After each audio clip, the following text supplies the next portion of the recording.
So these businesses we're talking about, and hopefully folks have heard of this term, reflect what's called the triple bottom line to business. Now, we all have heard of, if you want to jump to the bottom there, profit.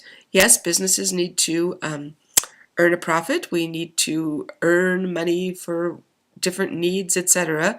That hasn't gone away.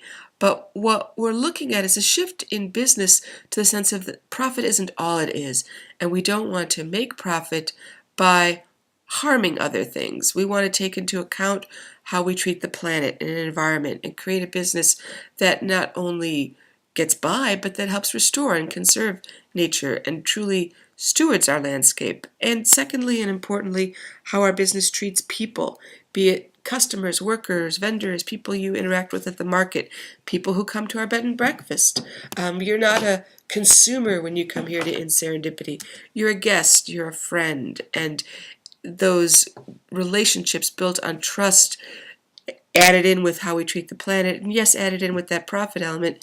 As you can see in the stool visual there, a three-legged stool is much stronger and much thinking ahead and thinking more long-term than just that one-legged stool that will never stand if all we do is rely on profit.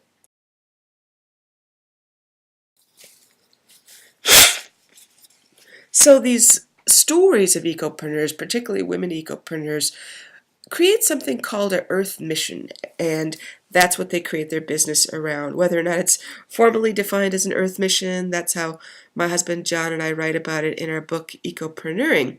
But what we're doing all as ecopreneurs is creating an enterprise around what we're passionate about and what we feel our purpose is, and generating some profits, but again, not exclusively. And I share with you their Patagonia their mission as a company, but I'd argue it's definitely an earth mission, not in the farming or agricultural realm. Patagonia, as you probably know, makes those cute, cozy outdoor fleecewear and outdoor gear, but their mission as a company is to inspire and implement solutions to the environmental crises. So nowhere in their company mission is it to be the leading supplier of outdoor gear or sell you a lot of cozy fleece stuff. No, that's what they do as a business, and arguably they do it well, and they use a lot of recycled content in their products and try to make things as green as possible. But they're doing that so that as a company, again, they can transform our environment and steward our landscape, and thinking more broader than just the profit bit. And that thinking more broader is definitely a theme of these women ecopreneurs as well, of how every piece of our lifestyle fits together and is an opportunity for us to share and express our values. Angie Tagtow, similar route, actually a good friend of Melinda Hamelgarn, still is a registered dietitian. Angie worked in the public health realm and was getting frustrated with both the bureaucracy side of things, as far as getting change and things being slower than she intended to, and also too wanting to create a lifestyle where all aspects of her lifestyle reflected her values and commitment to the environment and sustainability. So she put out her shingle and works as an independent consultant on various projects.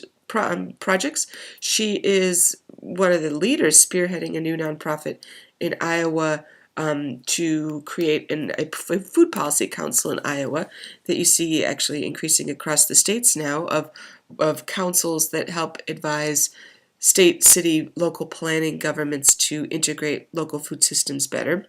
But she sees things very holistically. So one of the things that she sees in her farming hat, or her agriculture hat, is prairie restoration.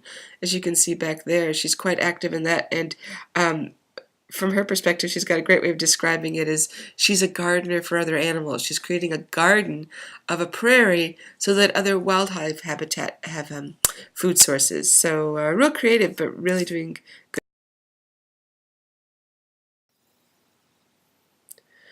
And increasingly for women ecopreneurs, being small is a competitive advantage. So it's creating businesses based on our values, but that fundamentally reflect what we want to do, what we want to be, and not just focused on, as many businesses are today, that growth is good model and that bigger is better model. And Nancy Vale, along with her husband Jared Lawson and their family, they, with another partner, started a farm, purchased some land out in California, in the Santa Cruz area. And they were planning on doing a CSA and farmers markets, and were real passionate about the growing side and had a great skill set. When they were looking at the plat map of their land after they had purchased it, actually, and they're looking at it and kind of looks like a triangle, somebody says. And Nancy looks at that and she says, you know, that looks like a piece of pie. And that pie imagery stuck with her because both she and Jared had a real strong passion and interest in on-farm education and ways to get kids on the farm and use the farm as a teaching tool.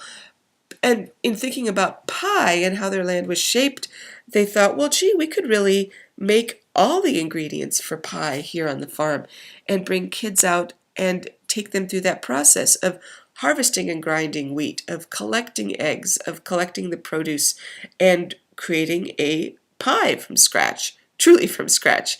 And that headed in a little bit of a different direction from them in that they are now a nonprofit, Pie Ranch, and they do these educational outreach, particularly working with inner city schools in the San Francisco area, still farming, still growing, still doing all those things that Nancy had first envisioned, but doing things in a broader way and definitely with a stronger educational component. And it's an inspiring story, I feel, because that all came about by looking at the shape of their land.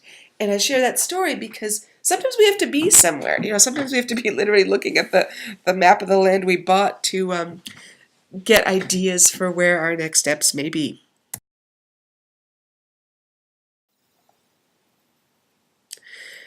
Wanted to share a little bit about what's happening here in the Midwest, particularly our fine state here of Wisconsin.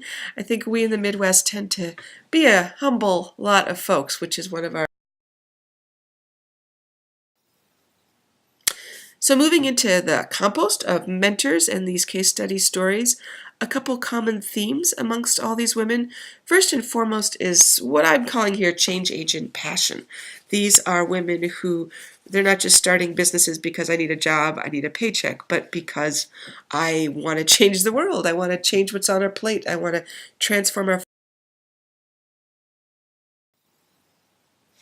So to kick off these profiles, Kim and Rachel, I honestly can't remember where I first met them. It might have been at a Moses conference, or I know they came to an open house we had on our farm, but for a good year I just kept seeing them everywhere, and they were...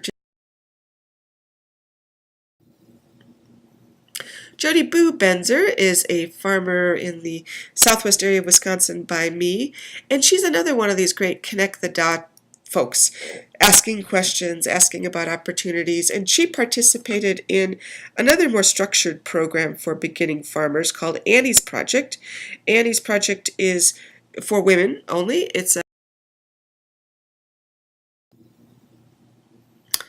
Adrian Caldwell, it's interesting, a couple months ago, Adrian participated in a Wisconsin public radio show, and somebody called in. Actually, ironically, it was a guy. Bob called in, and he asks, well, he had a couple acres available, and what should he grow? What should he grow to start a